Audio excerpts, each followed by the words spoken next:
ఆయన ప్రత్యక్షత నీకు దొరుకుతుంది. ఖచ్చితంగా నీ ప్రార్థనకి జవాబుకి ఇవ్వకుండా ఉండడు ఆయన. మానక ప్రార్థన చేయగా యుద్ధమందు జయమిచ్చిన దేవుడు,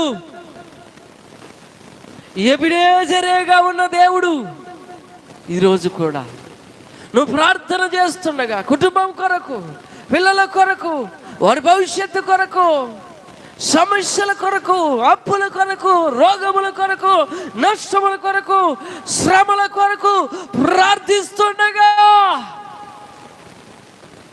యుద్ధమందు జయమిచ్చిన దేవుడు నీ ప్రార్థన ద్వారా విడుదల, విమోచన, స్వస్థత, ఆరోగ్యము, సమాధానము, నెమ్మది నువ్వు పొందుకుంటావు.